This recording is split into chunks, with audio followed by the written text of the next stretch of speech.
Welcome to episode 11 of Uncontained. I'm your host, Aaron Static Render, and today on the show, we have band manager Jan Powers. Jan and I actually go back to the college radio days at KBVU The Edge. He was doing radio when I got there, and we joined forces and co-hosted my first ever show together, the 4 Hours of Power. We'll talk about that a little bit in the show, along with another show that we came up with, which was the Indie Show, where we interviewed and played music from independent and unsigned bands.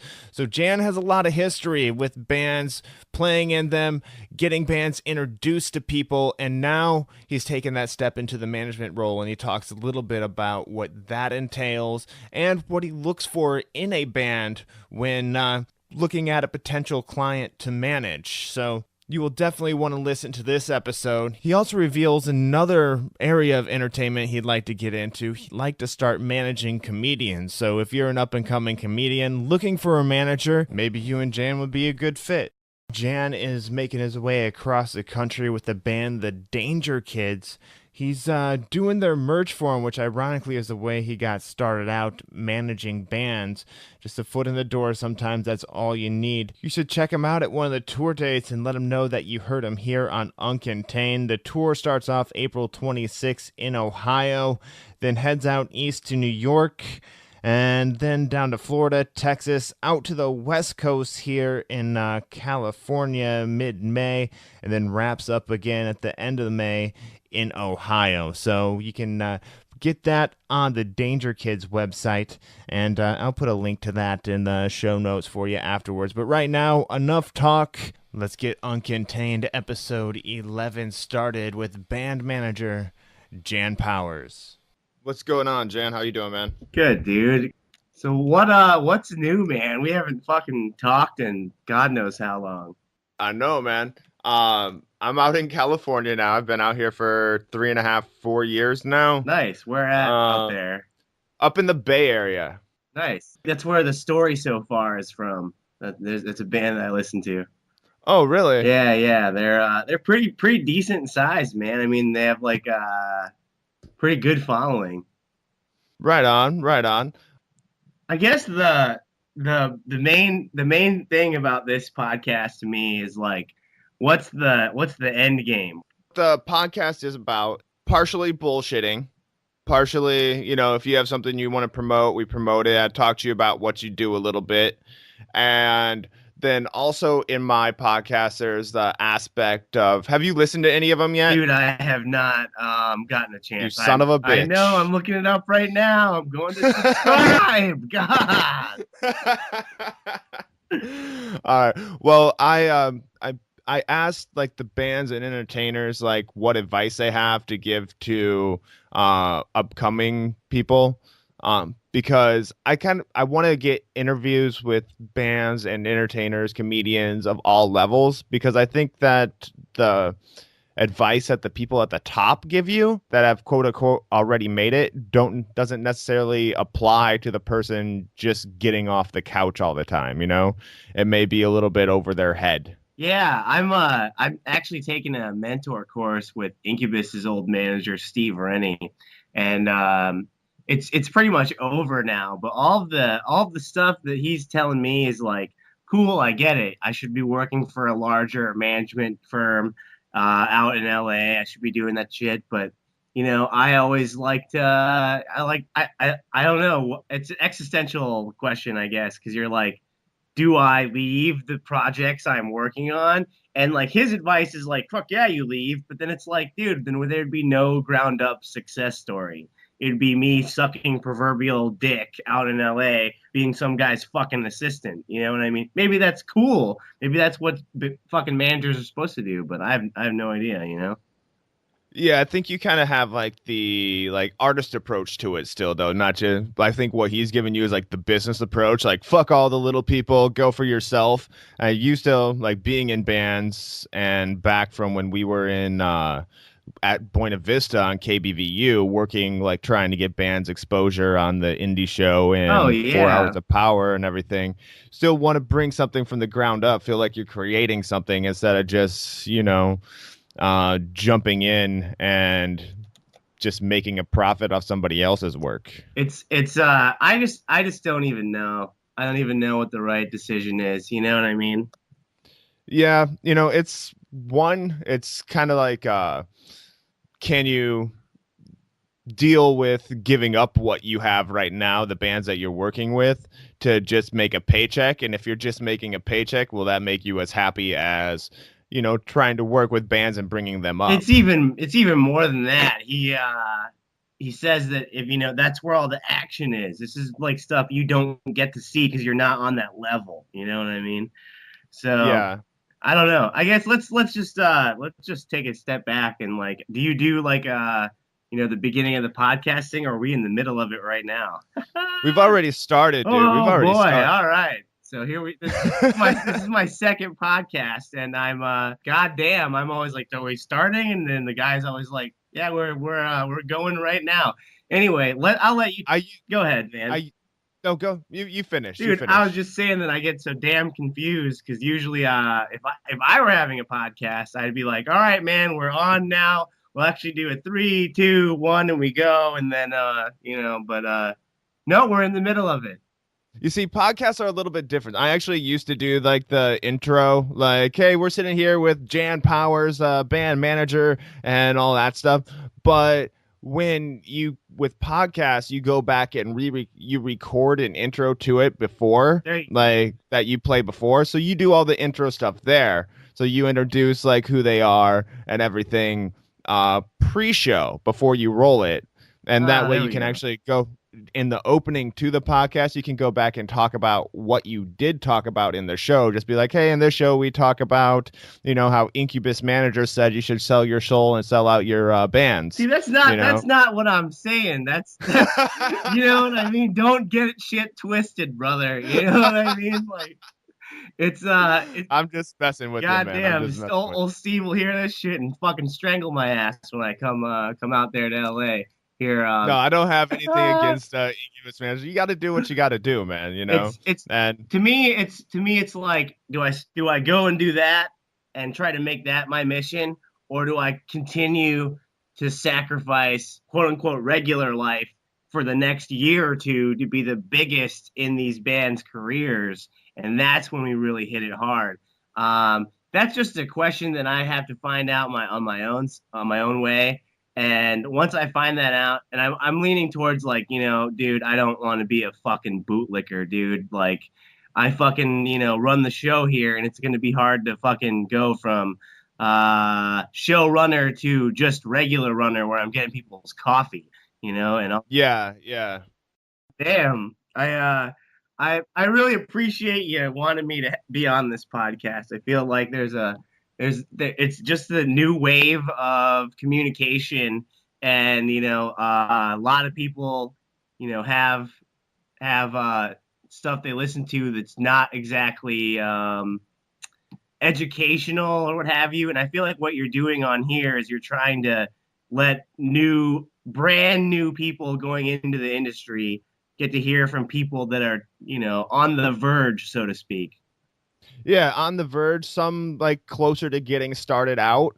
And, I want to hear like the challenges that bands are facing, comedians are facing. I've actually interviewed somebody who mainly does like open mic comedy so far. That'll be coming up soon, or I don't know if I'll air it before. I air things out of order a little bit. So the one thing is I want to find a fucking comedian to manage. I like that. I think that it'd be like pretty much the same thing. Because at the beginning, all of my bands are playing gigs to their friends and the people that kind of support them outside of their friend circle. And I feel like that's the same in comedy, just starting out. You're hoping your buddies come to see you at the open mic and fucking, that type of stuff. And it would be awesome to fucking manage a comedian. That's all I have to say. If comedians out there, get a hold of me. I'm looking to represent one. So It's actually pretty much the same thing. I can vouch to that from seeing friends in bands trying to promote and me doing open mics and stuff like that, trying to get people to come to the show, promoting it. Hey, man, I'm here. Check this out. Come and see this show. Or I just got on this show with big names as they come through. What that doesn't necessarily mean you're going to make it, but it's a cool thing to put under your belt. Hell yeah, it's your bio piece, man. I just always found that because I went to, I guess, scout some comedians here, and they're just not fucking funny. And it's one thing to like in band side of things where you're like, all right, these songs sound great, but you're bad live. Like comedy is like that's it. You just got to be good live, And there's, Yeah. some people get better, that type of stuff. But I mean, I haven't been like stepping out of the gates like, hey, let's fucking work together. You know what I mean? That type of stuff yet. But and I just think it's a parallel. Very very definitely a parallel. Yeah, you'll see if you go to open mics and stuff like that, you'll find some people who have some talent, and just like if you go to band shows, you'll find some people who have talent, and then you'll find the ones that are just there to, do something on the weekend. It's their version of going out to the club. Yeah, it's like it's their hobby. Let's go do some comedy and have some drinks. Yeah, exactly. It's just them having fun. You know what I mean? That type of stuff. But so I guess if you had any questions, like fucking let's rock and roll and let's see what's going on, or is this more so just like fucking let's shoot the fucking breeze, bruh? Well, I got some questions and I got, can shoot the breeze and kind of go where it flows. That's kind of what I try to do, go off of what you have. But we'll get started. How did you get into managing bands? So what happened is in 2008, I started a clothing company and I put out some shirts, whatever, blah blah blah. I lost a lot of money doing that, so I quit. But in the meantime, I started selling merch for bands on tour and then tour managing. And then I got into a few bands asking me for help. So I just started managing bands. And, as a manager, this is probably the easiest position to get into in the entertainment industry because you can just tell yourself that you're a manager and you can tell other people, I'm a manager. And you really, that's pretty much it the where you start Huh. to see, the more people getting into what you're doing is when you have your client roster is doing great things and that type of stuff. So, but anyway, I've been doing this management thing. This is year 6, and according to like some folks, it takes 10 years to make a career. That 10,000 hours shtick, you know what I mean? That type of. Yeah, yeah. We're getting close to the fucking career part. Right now, it's mostly trying to get to find those horses that run, so to speak, or perhaps just making sure that the bands that you are working with or the artists that I'm working with, um, you know, are getting what they need to get into at this stage in the game. Okay, and how do you go about finding the bands that you work with? That's a great question. Mostly it's just scouring the internet and listening to everything and sending messages out to bands that I might like. Recently, I kind of did myself dirty, I guess. I signed up a lot of bands, and I was like, "This is so awesome! I'm so excited!" And then you just find out that some bands aren't like the others. They might be a little less apt to want to communicate, a little less apt to want to do work. Sitting on the couch, fucking watching Netflix is really easy. Promoting your band, it takes a little work. Some people they don't really like that work part. So I'm in the process of like, parting ways with some of my artists here because, sometimes you just gotta go. And if things come full circle and that band starts winning, that's great. I hope that, getting fucking dropped is a catalyst. But Yeah, yeah. whatever it might be. But yeah, that is awesome. Like, what should a band be doing to promote themselves? Well, first it starts with great songs. Get into writing 20 songs if you're gonna try to record like 5. Write 20 songs, record 5, demo those songs out, do a lot of pre-production. But after you have the songs, man, you really, really need to spend the money on a great producer. Don't go to your buddy's studio. Don't self-record. you haven't put out any fucking awesome records that you've recorded, and unless you have, then fucking do it yourself. But, go to someone who's a professional who's put out records that you love the way they sound, because your songs are going to need to have that justice. You know what I mean? It's like doing a podcast, and let's say I'm the one who is the host of the podcast, but I don't have a fucking microphone. You know what I mean? You're doing yourself an injustice. So you might as well save up and buy the microphone to do your podcast, or go into the studio with the producer. After you have those songs, fucking put them out. And you know what, man? Don't just put them on iTunes and say, I released my record. Think about 3, 6, 8 months before your record starting your marketing campaign. In this day and age, you need to document everything professionally so you can have great media to put out during that rollout up to the release of the record. So I mean, document everything professionally. What do you mean by that? Maybe you have a videographer friend come in and videotape you at in the studio, at shows, maybe doing some like confessional booth stuff, like on Real World, where they have like, oh, Jim shit in my Cheerios this morning. I'm so fucking, you know what I mean? Like, right on. But have that type of stuff, and you're basically in a day and age where we're about to be to the point where everyone streams everything everywhere. And if you don't have the media that goes along with that, like a video, like a pretty much your own television show, you're going to fall behind real fast. So you need to be bands, artists today, even comedians, put yourself out there, create high quality media. And if it's fucking funny, or if the songs resonate, you're going to find an audience. Yeah, and I guess what you're saying is people want to have that inside look at what you're doing too, want to have like full access to the people they're interested in. Is that correct? Yeah, for sure. There's a time and the place to be mysterious, for sure, but you want to nurture your audience, and your audience probably wants to see what you're doing outside of just getting on stage and playing a show. Yeah, and it is awesome nowadays. It's almost a little scary how easy that is to do. Like back in the day, I remember you used to have to buy like the band's DVD just to see anything of them, or watch MTV and hope that a band you like is featured. There's a definite correlation between the amount of media coming out now with the whole streaming service thing, but it also comes back to the amount of people who shouldn't be in the industry putting stuff out because it's just easy to do.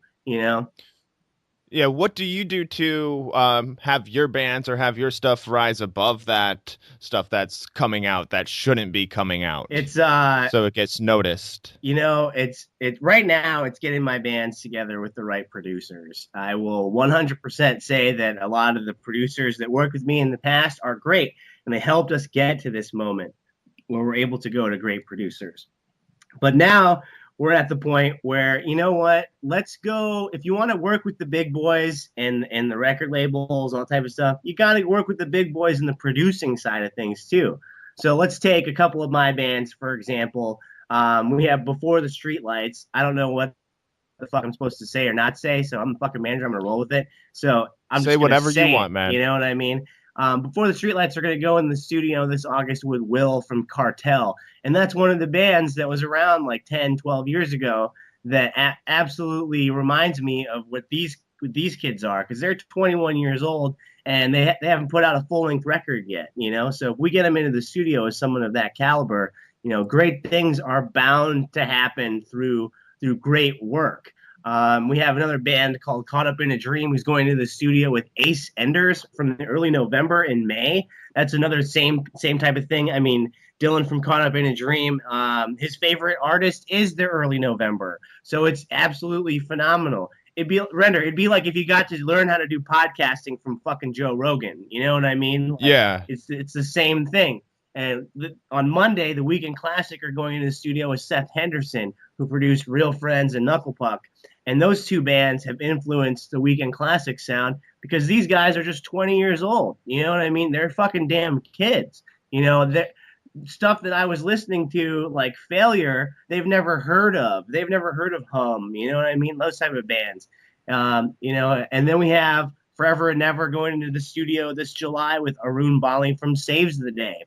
That's fucking awesome, dude. There's a lot of other bands like that are going into the studio with someone maybe not as prolific, but someone who knows how to get the fucking job done, like You Versus Yesterday and Nick Ingram and that type of stuff. But to be honest, it's you just have to put yourself where you can create the best product. Okay. All right. That's definitely good advice right there. And okay, you as a manager um have a certain role to play with the bands. What like for a band that's looking for a manager, like what should their expectations be when looking for a This manager? this is really this is really a fucking weird question if you ask me, because um I'm no, sorry. no, no. I'm trying to get an answer out here where I can stop bands from thinking certain things about if they get a manager, this is going to happen or that's going to happen. If you get a manager, that person should live, breathe, and die your band, and that person, guy or girl, whoever it is, should be there to help you facilitate all of your goals and the way that you want to, portray yourself. But also, that manager should be there to tell you the realistic things, like, hey, man, you're not working hard enough. Or, hey, man, maybe you should save up money and go to this producer instead of your songs always coming out and sounding all right. Or maybe like it's quality control is what I'm saying. And some people don't like to be told that they need to do better at things. And if you don't like to be told that you need to do better, then you probably shouldn't get a manager. You should probably just, play your guitar at home and stay at home. And this industry is rough. I'm sure that like even in comedy, you know what I mean? Like people have probably told comedians, dude, your fucking jokes are they're not great, and you need to You have to have a work thick on them. skin. And exactly, you need to be able to trust somebody. So if you're looking for a manager, the honeymoon phase is for me now 2 weeks.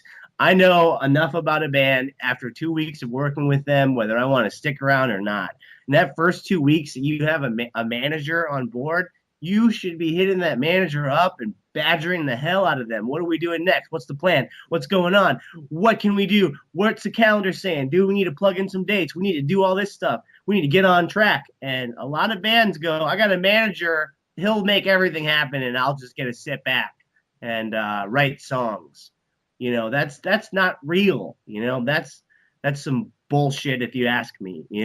It's you work. It's like, let's say you get signed to a label. You're gonna have to work harder than ever before. It's not like the label's just gonna do everything for you. Let's say you get signed to a booking agency. The booking agent's not just going to be able to put you on these great tours. You have to go out there and make friends with the bands. You know what I mean? That's how you do it. Friends of bands. I always see bands like, oh, I wonder why that band got that spot. Well, it's because they were their fucking friends. They like to tour with their friends. So you Yeah. got to get in that inner circle, and that's just like that's why I want to manage a stand-up comedian so bad, is because it's like the parallels are uncanny. Yeah, it's all about networking. Yeah, if it's who knows you, not who you know. Like if one person knows you, be like, hey, that guy was good on this, or that guy's fun. I'll give him a chance over this guy who might actually be a little bit more qualified, but the person knows the one person, so he's gonna get that chance if he thinks he's capable of it. That was perfect, my man. Render, dude, that was a perfect line. It's not who you know, it's who knows you. That was awesome. I'm stealing that. So Go for it, my so man. I've actually stolen it right now. So I've actually trademarked that phrase. So if you say that phrase, you'll owe me 97 cents. Sorry, man. It's already been documented on this show, and plus, many people have already said it, so Oh it's probably God. public domain by now. All But right. nice try. I Nice try. I try, and sometimes you strike out and you go back to the fucking whatever. I don't know, a baseball analogy, some sort. But anyway, But that continue. that that right there is a good lesson about the entertainment business. Yeah, Strike out and then you got to get back up and do it. it's not easy, that's for sure. Nobody likes to lose, you know, and in the beginning, you're gonna lose 95% of the time. You're not going to get a yes every time you ask for something. You're not going to get a million fans after playing, 5 or 10 shows. You're not fucking A, man. You're not going to get 1,000 fans after playing that many shows. So it's one of those things where you got to just keep doing it. And once you hit that, like we were talking about before, that 10 years, 10,000 hours type of thing, if you don't suck, you should have made a career by now. You know what I mean? Like that's it. That is true. If you don't suck, you should have made a career by now. Or if you haven't made a career by now, you need to reevaluate what is going wrong.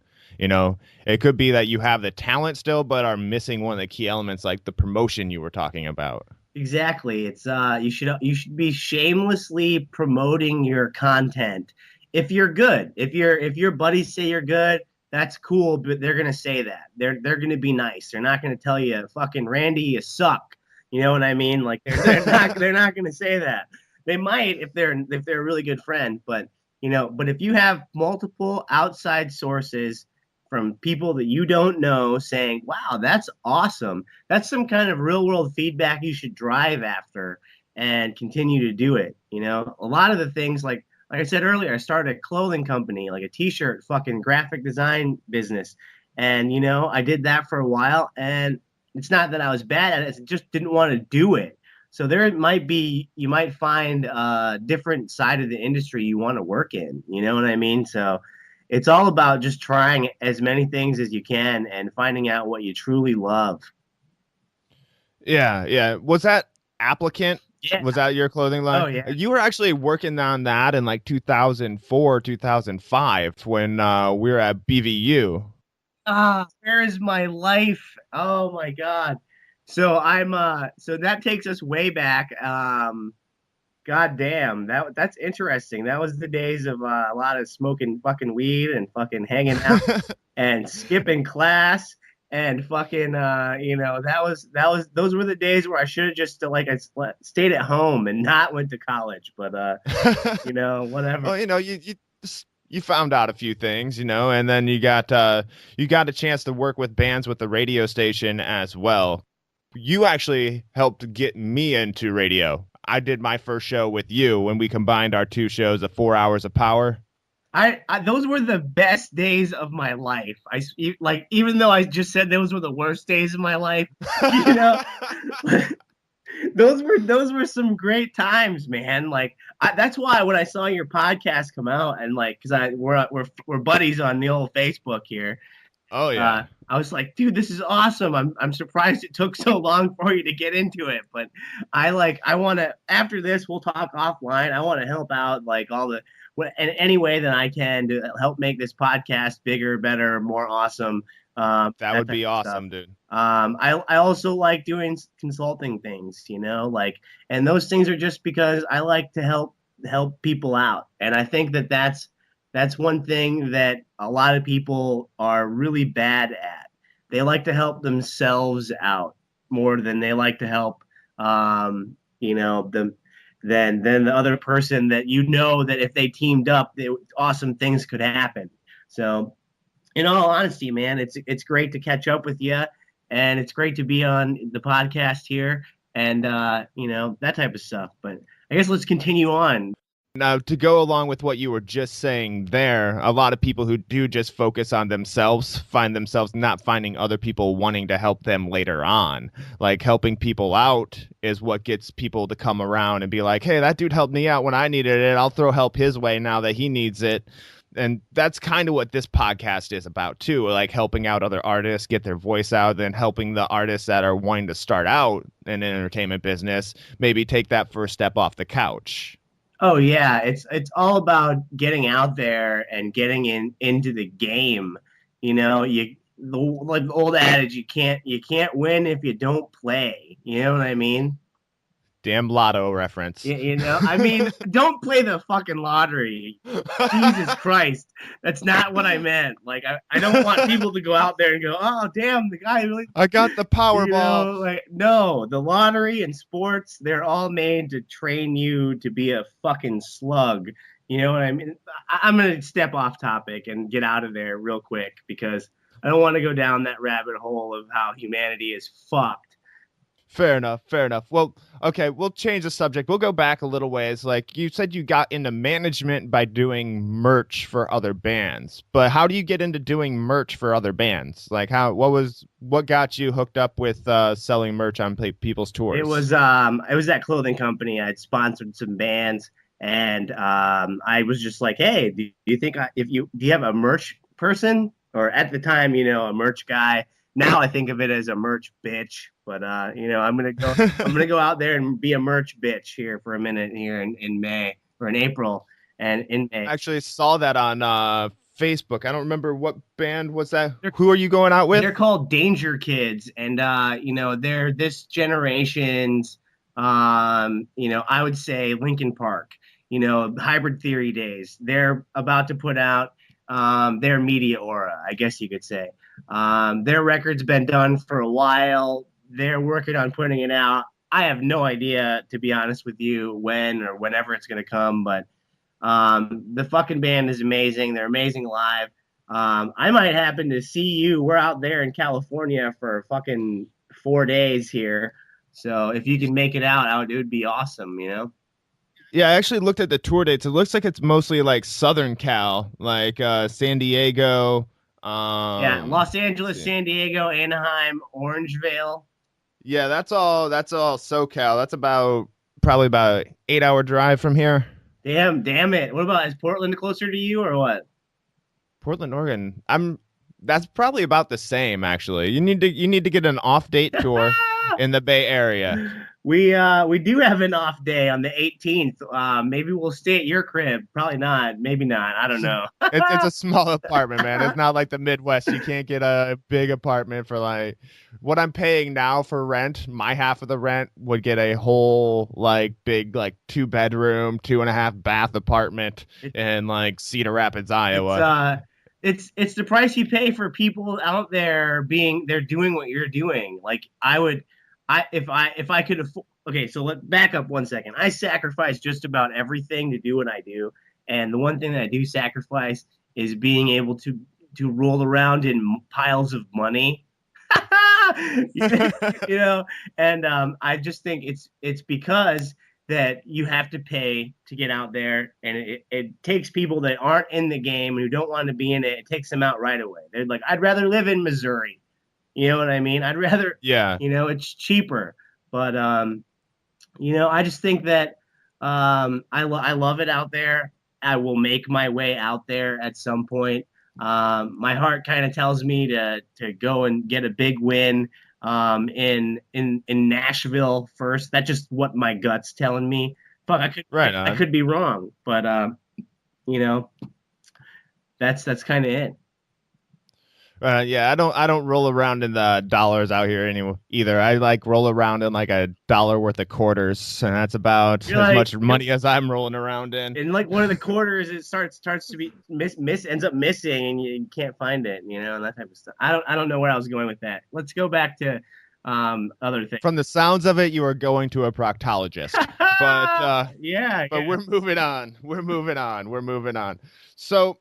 I know you've given out a lot of advice already, but what's some advice that you would give a band that is starting out, like day one, getting together and starting to write music? Well, if they're just starting to write music, the number one thing you need to do is write a song a day. And I'm not talking about like the whole shebang, the whole like verse, chorus, chorus, bridge, chorus. And I'm talking about write a verse, write a chorus, hum some melodies over it. If you dig it, that's cool. Put it on the shelf and come back to it later and flesh it out with your band. But if you can write a song a day, like in that type of mentality, then dude, holy shit, after a year, you wrote 365 songs. You know what I mean? It's like let's take comedians for example. You know, if they wrote a joke a day and they were like, all right, well, fucking, let's say half the jokes suck, you still have like 150 fucking jokes you're about to use and mold, and then you don't have enough time for that many fucking jokes.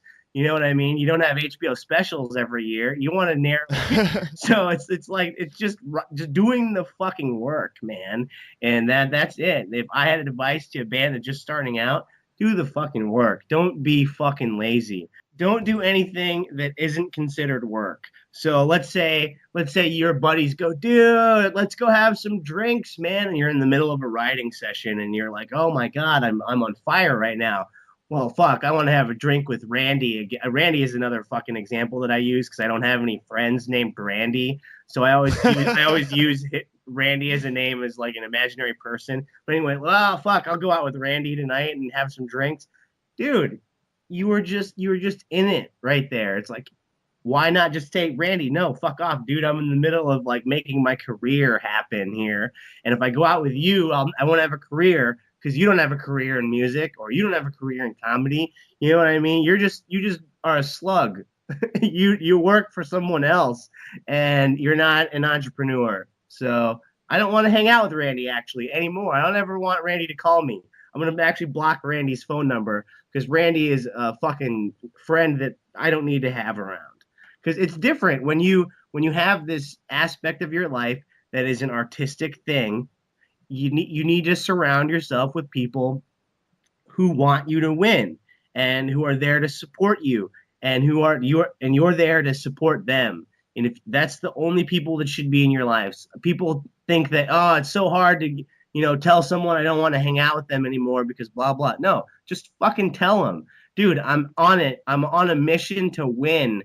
Fucking as a musician or as a fucking comedian, I'm on a mission to win, and you're dragging me down. Even if it's just having beers on Sunday night. Sunday night's my writing day, man. I gotta stay home and fucking stop calling me on Sundays. You know what I mean? That's it. It's just a lot of people like to do stuff that's not the work. It's easy to sit at home and watch Daredevil on Netflix. Dude, it's easy to sit at home and listen to fucking George Carlin audiobooks every fucking day and go, God damn, I wish I was that fucking funny. And like, God damn, how did he get that funny?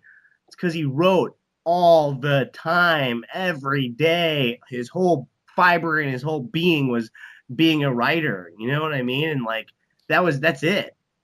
Yes. Now, if you're listening to George Carlin audiobooks as a reference, as an educational tool, that's one thing.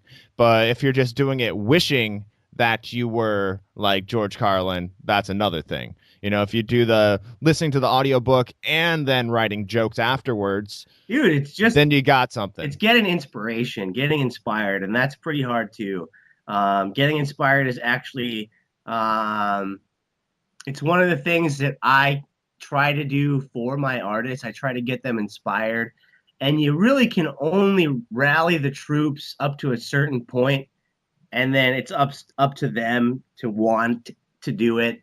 And if they don't have that want to do it, then they should just keep their day job and stop fucking my life up by fucking not being all in. That's just to be frank. Right on. Is there anything that you particularly want when looking? Oh, what I want in a new artist is what you're trying to say? I would say this. I would say you need to have great songs, and I'll work with you, but you need to want those great songs to reach the world, and you need to have a vision or at least a big fucking dream about how you want them to reach the world, and we'll do it. And I would love for that to happen because, to be honest, I hope my bands are fucking listening to this shit. Get up off the fucking couch. Stop fucking hanging out with Randy. Fucking do some band work. Fuck Randy. Christ. Yeah, fuck Randy, dude. That's Jesus, my God. But no, if you're listening, if you're on my roster and you're listening to this podcast right now, I fucking love you to death. But fucking get in it to win it. My God, that's it. All right, man. So what are your goals for this year? You seem to be very goal driven. Oh, this year, man. My goal is my realistic goal is to get all of my bands to record a great record and show that record to as many people as I can, and see if we can't get some other team members on board. That's my real goal. If I can get some other team members on board with my bands, then shit will start fucking happening. Now, another goal is to get my bands in that right space where they can tell themselves, I got to do the band thing full time, 100%. And there are bands that I manage that definitely have them. There are also bands that I manage that they're like, it's a little too risky for me to do the band thing full time. And you know what?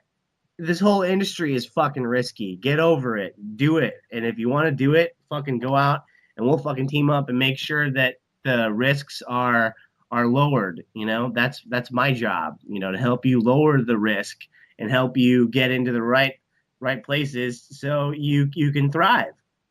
Awesome goals. How can people get a hold of you? Say a comedian wants to reach out to you or another band wants to reach out to you.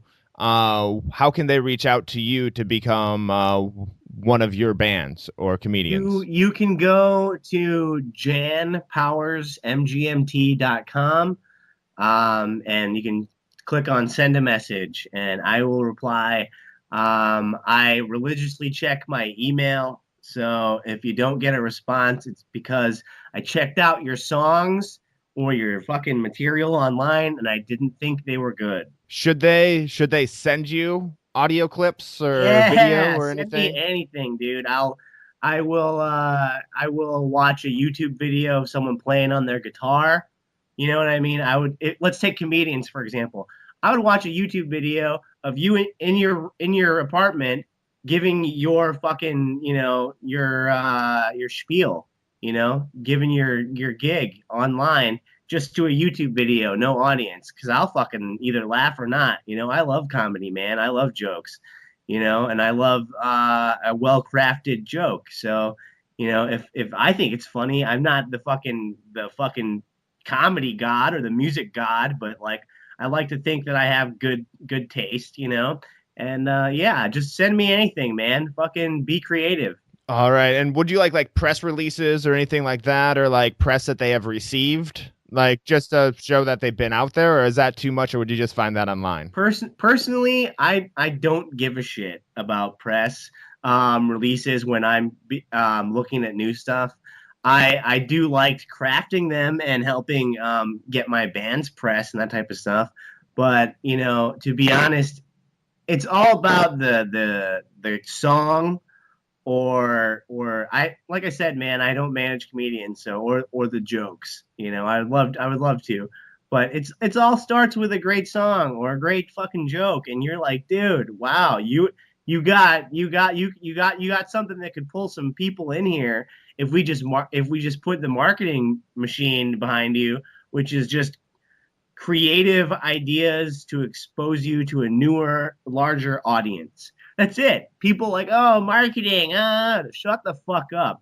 You need people to fucking know about you. You know what I mean? So it's just the fact of the matter is that I would say there's a large amount of people that are great at music or comedy that never are heard because they didn't want to be. If you want to be heard, you'll get heard. Like if that's it, that's it. It sounds so fucking simple, but if you want to be heard, you'd book a fucking show and fucking make people come, hell or high water, Yeah, definitely, man. It shows a little bit of motivation too, and dedication, and all the stuff that you need to succeed. What the hell, man? Like what made you start this podcast? What would you wake up one day and you go, fuck, I've listened to 1,000 Joe Rogan's podcasts. I might as well try my hand at it. I've wanted to start a podcast for a long time. Like, even when I was at the radio station, I kind of wanted to, but I didn't have the need to because I had a voice already. I was already on the radio. You know, it was like, all right, I'm already doing something. A podcast would be cool. I'd like to start it, but, you know, didn't quite get around to it. Then I moved out here, didn't have the radio station anymore, and was kind of getting the itch, like missing having a voice, you know, and missing being able to help out bands, missing being able to help out comedians, and you know, just talk to people in the entertainment industry. So it was partially to fill a void, partially something that I've wanted to do for a very long time, and partially something that I was like, if I don't do this now, when the hell am I going to do it? Get off your ass and start recording some podcasts. Fuck yeah, dude. That's what everybody out there who has some sort of dream, just do it. I sound like fucking, what the fuck is that guy's name? Just do it, you know, just like, oh my God, I'm having a mental fucking breakdown over here. What the hell is that guy's name? He's losing his mind too. God. Oh, you know, was it like Shia LaBeouf? Yeah, you just do it. That guy's fucking nut, full of that got nuts, created into a big meme, man. But no, the thing about it is dude, you are doing it. You're putting your podcast out there. I'm looking at the fucking uncontained iTunes, you know, podcast thread here. You got 7 fucking episodes. Dude, these are the fucking nuts and bolts of what you're doing. By the time you hit episode 25, holy shit, man, this is going to be a fucking damn show. I fucking can guarantee it just by talking with you right now and the motivation that you have in your voice, you know. This is going to turn out to be something really cool. And that's, like I said before, like I said, I want to help. So, you know, that's something that I want to do. It would be fucking cool to help you fucking do the nuts and bolts parts, the media presentation of the podcast, you know, because I think that that's something that people need to with a new podcast. You need to see that it's just as good as anything else they might want to listen to. Thank you, man. Yeah, definitely. And also another piece of advice that I actually have to throw out is like what kind of took me a while to put this podcast out was because I was like, dude, what if this doesn't live up to what I did on the radio? And kind of get in the imposter syndrome, you know, and you can't let that stop you. You just put something out and then you'll build on it. I believe it was like the founder of Amazon. I think that I could be wrong in quoting who this goes to, but he had to quote, like, if you are not embarrassed by your first product that you put out, you waited too long. Oh my God, that's great. Because I'll sit there with my bands, like I've done this in the past. We'll be sitting on a record and we'll be like, all right, well, you know, let's get this out to the industry. Let's send it out to record labels. Cool. Let's send it out to booking agents. Let's send it out to, you know, our publicist friends. Let's send it out to everybody so they can hear it. And let's get a response back. And then let's wait to see if someone wants to help us. And then let's wait to see if we can't get this song on the radio first. And then let's wait to see if we can't get a couple of shows booked. And dude, just put it out. At this stage in the game, we don't have the infrastructure. We don't have the money to fucking throw behind a record. Put it out and fucking work your ass off to promote it. That is the marketing game that I live in. You know, if I had some money, dude, like a couple of $10,000 or whatever, I'm sure we could market your podcast into being one of the big fucking amazing things.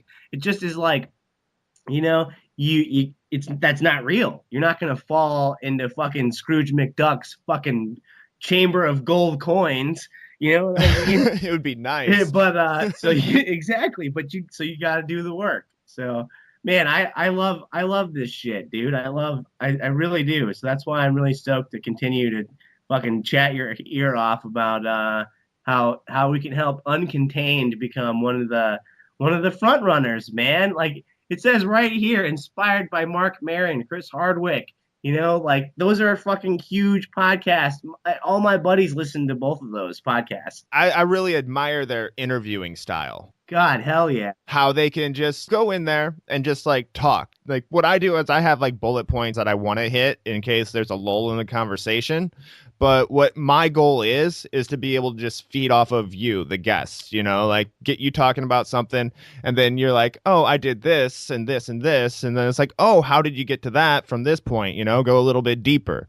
So that's what I want to do. I want to keep it as conversational as possible, just like they do, And you listen to and Duncan Trussell and Ari Shaffir, you listen to that shit because you're a Rogan guy too, or what? I have not listened to those guys. I listen to Rogan. I just never have time to finish his podcast. Oh yeah, because they're like 8 million hours, I know. It's like, oh man, I just got through the commercials at the beginning of it. I do like that he puts all the spots at the beginning and then the rest is just the show. But yeah, like my commute each day is about an hour, so that's kind of what I have.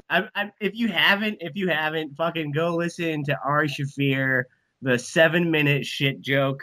I swear to God, man, that if you haven't heard that shit yet, like that, what a great fucking time. And he just right down your alley, man, like of your style of comedy. Right on. I will have to definitely check that out. I'm looking forward to it, actually. Ari Shaffir, 7-minute shit joke. Yeah, huh? You can just type in 7-minute shit joke, and I'm pretty sure that it comes up. All right. I have to check that out. Now, this show, Uncontained, the title, is basically a lot about what we have been talking about. Uncontained is breaking free of the people who tell you can't do it, you can't start your show, you can't be in a band, you can't make it, and going ahead and doing it anyway. And I ask this to all my guests, how do you live uncontained? Every single day, I feel I live that mantra. I will just leave it at that, man. I do it every day. I fucking am all in. People are telling me, dude, you need to do this or that or the other. You're fucking getting older. You should have this or that. Well, fuck off, man. That's your life and your ideals. I have different fucking, ideals and wants and needs. And, all I have to say is that this podcast is fucking awesome. I'm glad that you can bring together this community of people that are uncontained. And, I hope to be fucking on your podcast again because I hope to fucking hear it grow and see the fucking things happen. I think you do a fucking great job, man.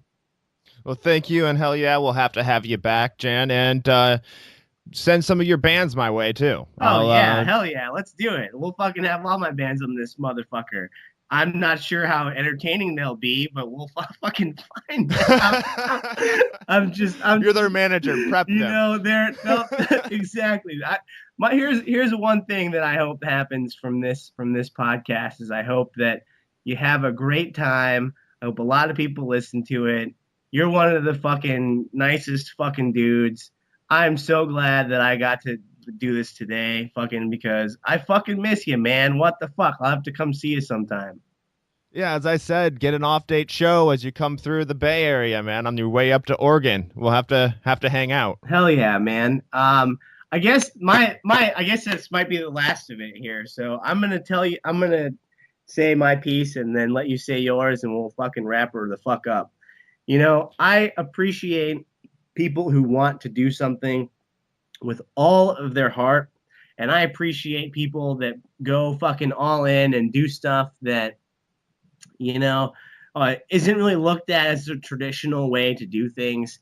And this podcast is an example of that. My manager fucking style is a fucking, an example of that. My bands fucking are an example of that. All of the comedians that and fucking all that type of shit, examples of that.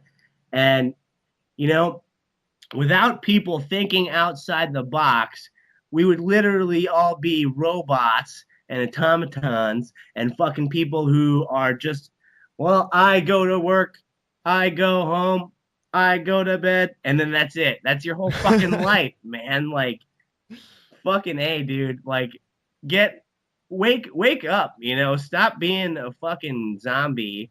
Stop being a fucking cog in the machine and do something you love and risk your fucking, some shit. Because without risk, there is no win. It's like if you're going to gamble and you bet a quarter every time, well, you're not going to win very much money. But if you bet the fucking house, dude, you might double up. You know what I mean? So That is true. That's pretty much what I wanted to say, and I really appreciate you having me on, man.